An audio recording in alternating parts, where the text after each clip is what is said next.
Ahojte, naše nové tvorenie je z jednoduchých štuplíkov, ktoré sú nalepené na kartóne a princípom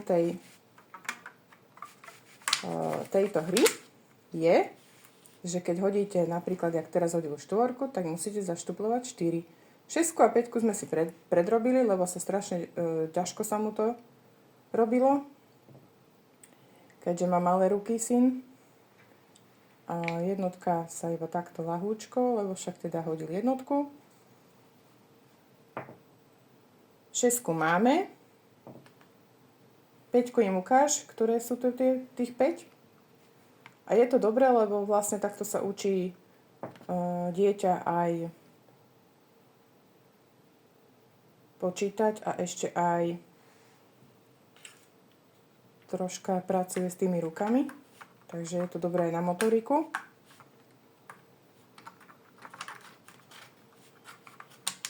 Výborne. Tak už máme aj 2, máme 4, máme 5, máme 6, no môžeš ísť ďalej, ešte jednotku.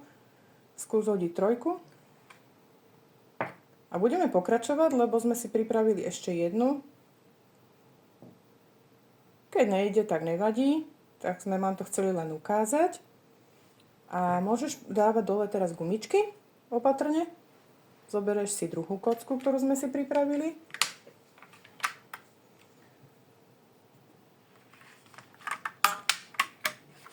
Ja mu trošku pomôžem, lebo niekedy už sa nám stalo, že aj odpadne.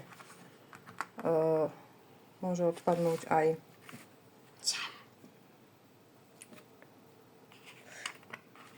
Dobre.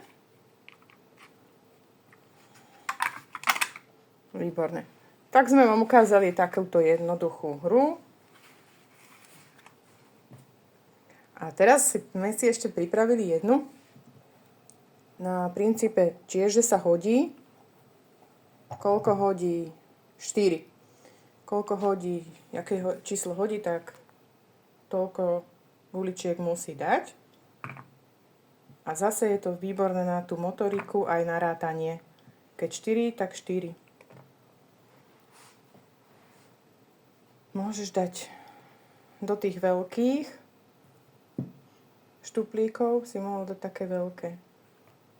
Áno. Prečo 1? Prečo 4?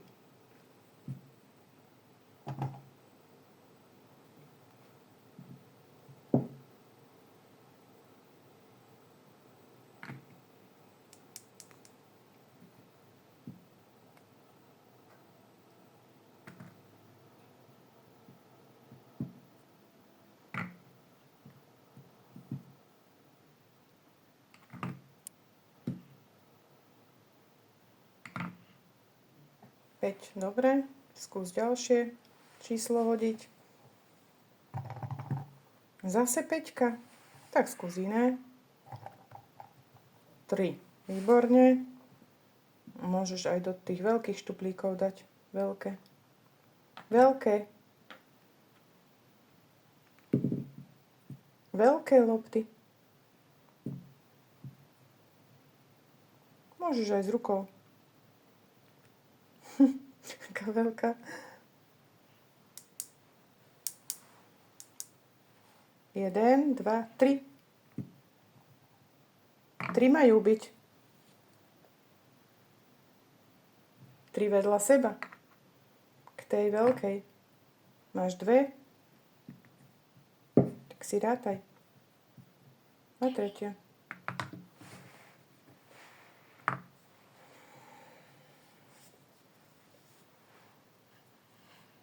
No hodíme kockou a ideme zase.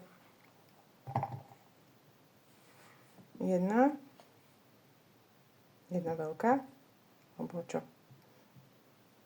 Máš voľný štuplík ešte? 1 veľký. 1 veľký.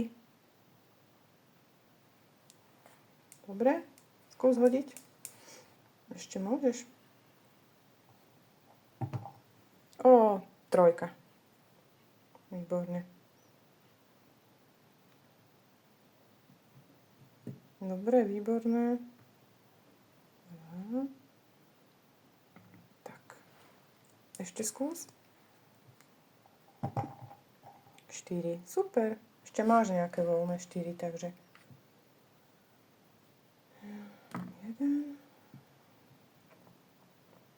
2, 3 a 4. Skvelé. Už nám zostali len takto, takže buď zase 4, 2, 3 ešte môžeš, alebo 1. 3. 1.